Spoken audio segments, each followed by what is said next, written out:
Before we get going into the video, my name is Brando for the new viewers. I'm the founder of Brandlux Media. We are an e-commerce growth agency. We've been able and so fortunate to work with 100 plus partners. And so the reason I started this channel is to document every framework that I know is proven to work and that actually work so that you can get some value from it and, hopefully make your business a success. With no further ado, I hope you enjoy this video. In this video, I'm going to bring you through exactly how we are structuring an 8-figure business.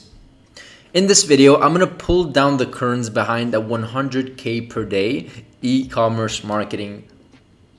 In this video, I'm going to pull down the curtains and be transparent on a business that is currently generating $100,000 per month. Of course, an e-commerce business, right? And so why do I want to show you this video? I want to show you this video because I want to give you a good understanding of what this type of company is doing when it comes to coming up with creatives. What are they doing with their clavio? What are they doing with their general framework of how they're growing the business? What channel distributions are they going after? How much is organic? How much is paid ads? All these things, I'm going to give you an indication of what they're doing so that you can kind of compare apples and see, okay, this 8-figure business is building their brand in this way, and you can kind of compare and take some nuggets here and there as I explain these frameworks. Now, hopefully you're going to stick until the end because I am going to go over some really important things. But with no further ado, let's get right into the video.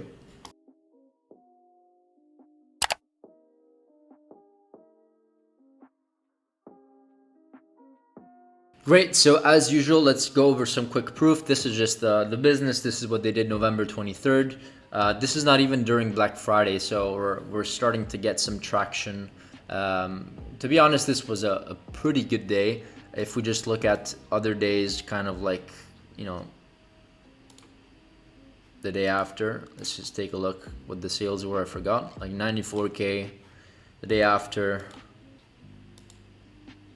I think it was around 100, basically almost 100K. Today I think we'll surpass it, hopefully, but we are getting into Black Friday on this Friday. So my prediction is that on Black Friday we're probably gonna hit $200,000-$300,000 in a single day in sales, just because we have a pretty big email list, retargeting strategies. We're doing a bunch on the back end. This is a pretty established brand.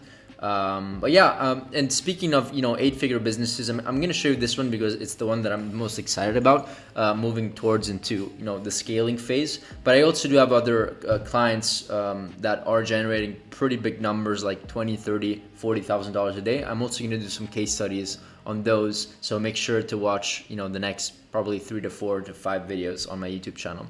So with no further ado, I wanted to show you kind of the proof and what we're doing. This is a pretty cool client. I'm going to show you what they're doing. I have a bunch of tabs open, but let's just move over to the free form because I do have several things to discuss. As you can see, why is this doing it like that? Let me just move over here. I have several things to discuss, but I do want to start over with the distribution of their channels so that you have an understanding of what they are doing. So what I want to do in this video, just to recap, is show you what they're doing and show you how they're structured. So I will also bring you through, of course, what are the things that we are implementing that is supporting the business to getting to these numbers. We are not the only reason why this business is generating $100,000 a month. I want to clarify a day. I'm used to saying, not really used to saying that, but typically it's $100,000 a month. But in this case, it's a day. So what I want to bring you through is also some of the strategies that we're implementing that is supporting the business, as I said. So first of all, I want to talk about distribution, so you have a pretty good understanding of how much revenue is coming from what sources. Okay, so first of all, we have kind of the Meta engine. This is probably around here, there's a lot of organic traction that they're getting, which is really supporting the business on all other channels. Good organic will allow you to really start your marketing engine. So as soon as we hopped into Meta and we started optimizing their Meta account, it was quite easier to get that ROAS or get that return on ad spend that we were looking, just because the business already had some sort of pretty strong foundation, right? Even before we came into the business several months ago. So just to show you, we've also started Pinterest and TikTok, which are getting better and better. We launched them kind of recently. And so Meta is doing probably this amount. Just looking at percentages. I'm not sure exactly percentages. I don't have that, but you can pretty much you can create your own percentages based on what I'm showing you over here. It's pretty accurate in terms of how I leveled up the ad spends and the sales coming from each channel. So Meta is around here. Pinterest and TikTok. Pinterest is probably even more down over here. We literally started this one. It's not really doing that well yet. It is getting some return on ad spend, but TikTok is starting to get traction. And what I want to say over here is that part of these strategies over here for Pinterest and TikTok, since they're selling a premium product, TikTok wouldn't actually work in the first place. But what we're doing here is that we're capturing a bunch of demand and a bunch of retargeting, which is helping us get profitable. So we're not running like completely ice cold prospecting campaigns. On Pinterest and TikTok, we started with purely retargeting, which is retargeting people from Meta, from Google, from organic, from any other channel. Okay, so this is the distribution for social. Google is a bit higher than Meta. We are spending. We have increased really Meta, so quite significantly over the last 4 to 5 months. But Google is still kind of like on par. Sometimes it's here, sometimes it's over here. It really depends. But let's just say off season, Google is also kind of spending.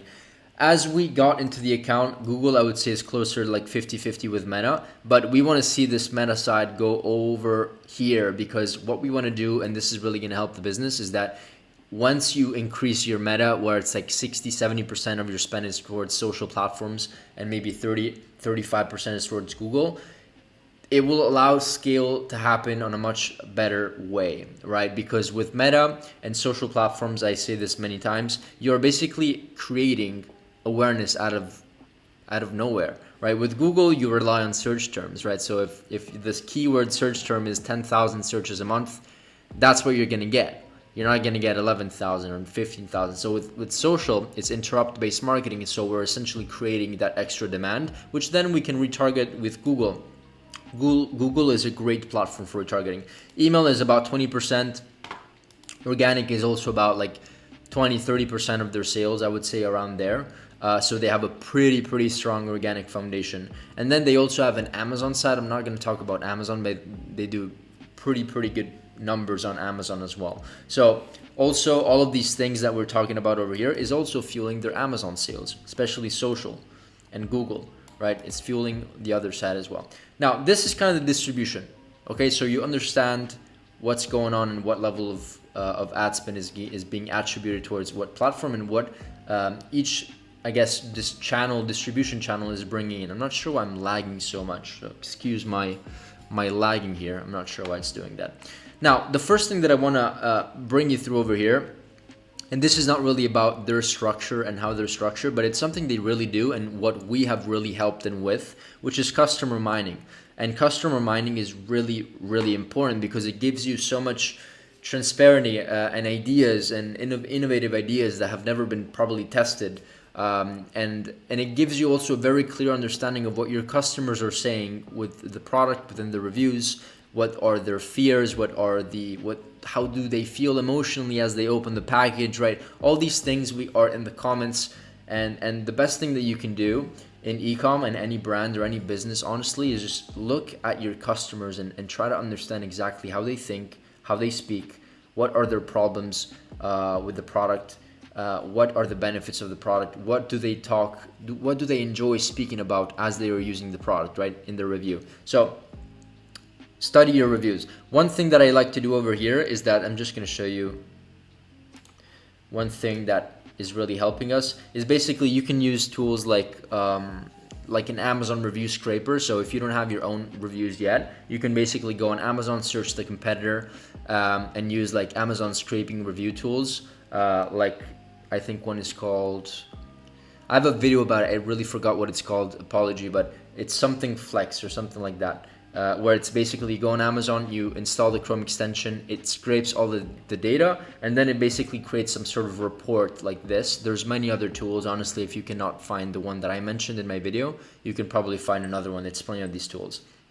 So it gives you like a pretty good breakdown of what people are saying in the comments, and it also gives you a better analysis of how you can approach marketing for your company, for the brand. And so like use cases, when are they using the product, like children's bedtime, morning realization or relaxation, night events, stuff like that. And then it gives you some ad concepts. And then by topic, what's good, what needs to be improved, like short battery life in this product, 100% of the people say that it needs to be improved, right? So that's probably something that we need to improve on the product as well. And also like you can take nuggets to basically answer objections within your ad copy, within your marketing messages, within your scripts that you send to the UGC creators if you're doing that. And then you have a who, when, where, and then a usage case. You're basically breaking down your entire business and your avatar customers within one Google Sheet, which is really, really important. Now, once we have this, we can basically understand exactly how we want to confront marketing. And so, this is really, really important thing. Let's talk about content production and how we actually manage and scale their social media platforms. So these are the major three things that we focus on: BRolls, UGC videos, the traditional UGC videos, and then images. This is a product that works very, very well with image ads. And so I think around 40 to 50% of our ads are actually images, and they work very, very well. And what we're trying to do here, and I'm going to show you some examples of how we get these images, is that we're essentially copying already proven to work frameworks, and then we're innovating the design on it. And we're pretty much doing it with anything that we do in marketing, but specifically for images. I'm going to show you some examples. Okay, so first of all, let me bring you through the BRoll process. It's very simple. We partner with creators, and we have like a huge mega list of creators. Kind of just to show you, we have like what we call a UGC base. We have many people like in the US, UK, Ireland, Europe, Australia. We have pregnant kids. This is like one of our lists. So I mean, it's not our early one, but we had a client that was selling like kids. No, it was not selling kids. It was selling products for kids. My apology. YouTube, don't get me banned here.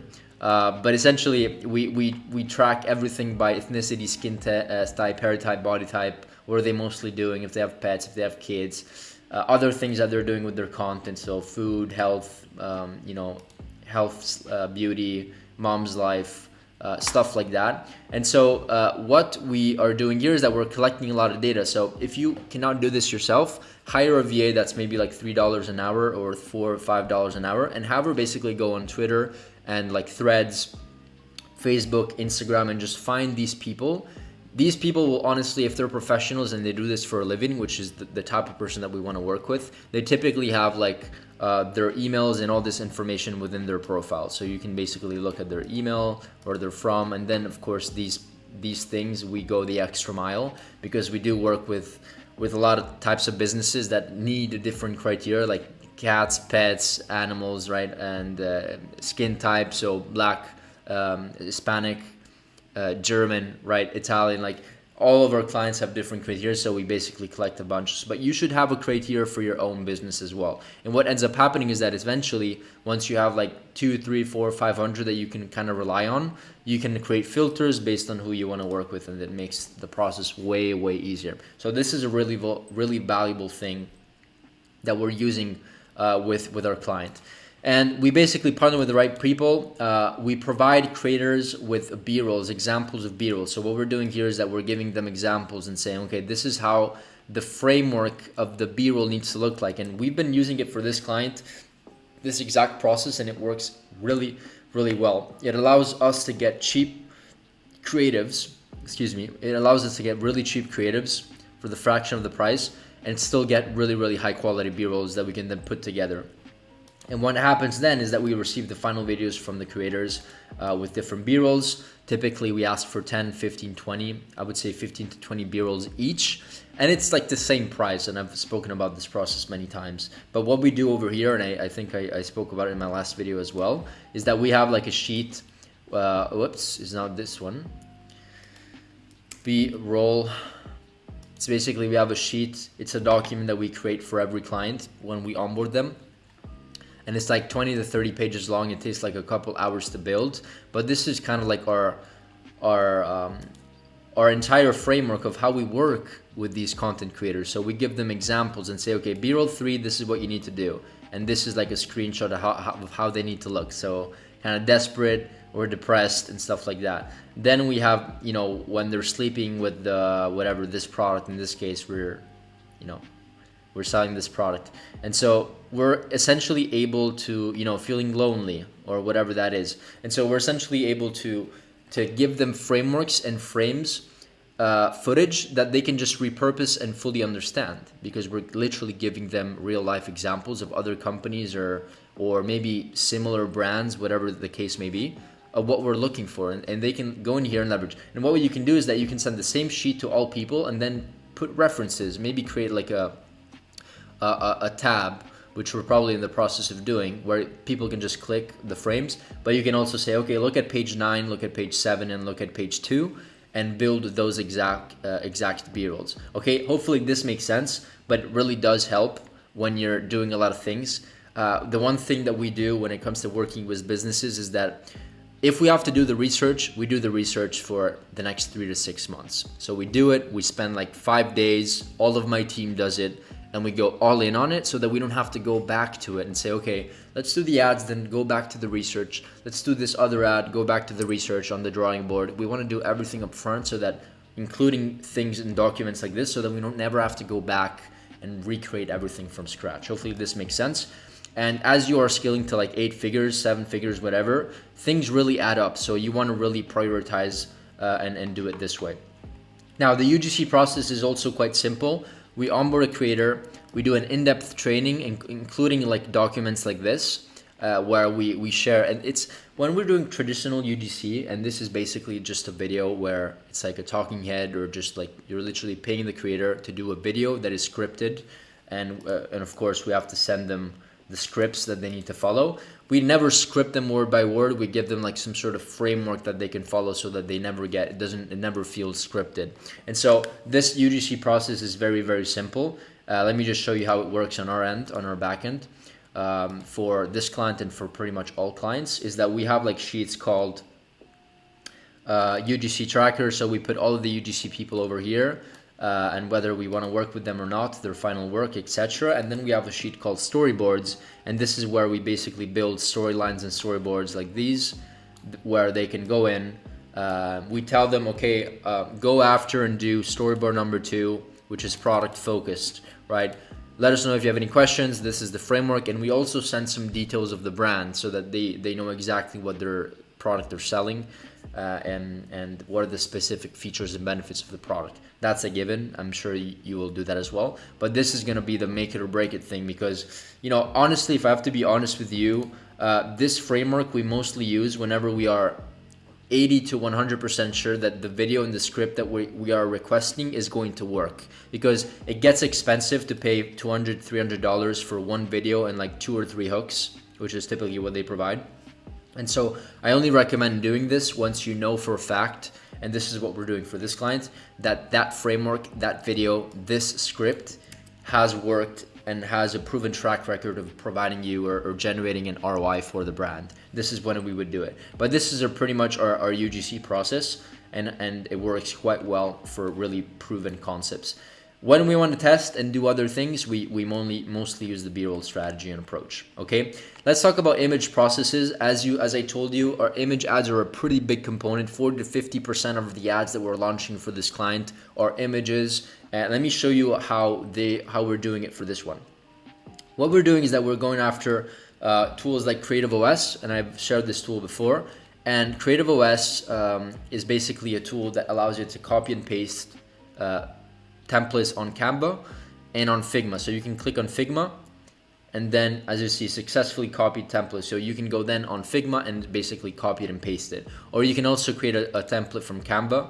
So if you just click Canva, I'm not going to do it now for the sake of, of time, but you can open Canva, and then a pop-up will open and say, okay, open it up on Canva. And what this will do is that it will basically create an example, the same exact creative, but like with placement, so that you can put your own words, you can put your own graphics, and it saves like 50% of time. So if it takes you 10 minutes to do a creative, it will take you 5 minutes to do a creative if you use Creative OS. I just, just to be transparent. And what I like about this is that you can do like you can filter by testimonial ads, There's way like many concepts that we take inspiration from, and a lot of these are also.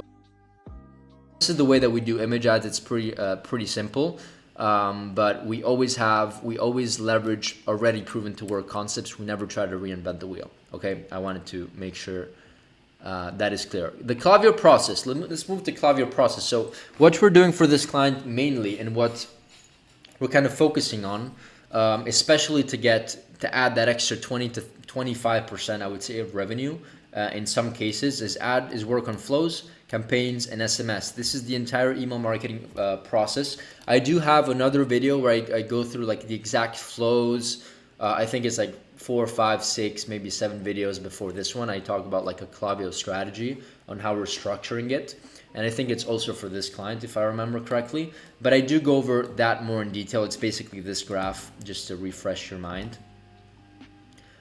It's gonna look something like this. I'm not gonna go over this right now, but it's basically a process where I have pre-purchase flows, post-purchase flows, and there's the entire marketing funnel for the email marketing side of the business. Now, really important here is that this is basically the process, just so in case you want to create your own in-house team and kind of have a process for email marketing. Whatever we're doing, flows or campaigns, we have an email concept that we come up with. Then that needs to be approved by the client. Then we have an email copy. We always write copy before design, because if you do the design first and then the email copy changes, you're gonna have to like always fix. So we fix the design, because the design will be directly related to the copy. So the copy has more words, the design is also going to change, right? So the email copy, we're gonna do that. It's gonna be approved. Once it's approved, we move on towards Figma and we design it. This is just a snippet of like a part of an email Figma design that we did. We design things on Figma, so it's really easy to go in and kind of edit and leave comments. And then we move it over to Clavio. Very, very simple procedure. Now, one really important aspect that actually allows us to really do well for this client, and for this client, we're generating literally 6 figures a month on just Clavio. So, you know, it works. But split test. This is the lesson here. If you need to get a nugget here from Clavio, it's split testing, because I cannot stress this enough. Like, there's so many people that just don't split test. It's like they don't split test either flows or campaigns, and you should do both. Like, people think that you don't do the split testing with flows because it's kind of a set it and forget it thing, but you should always do it with the flows as well.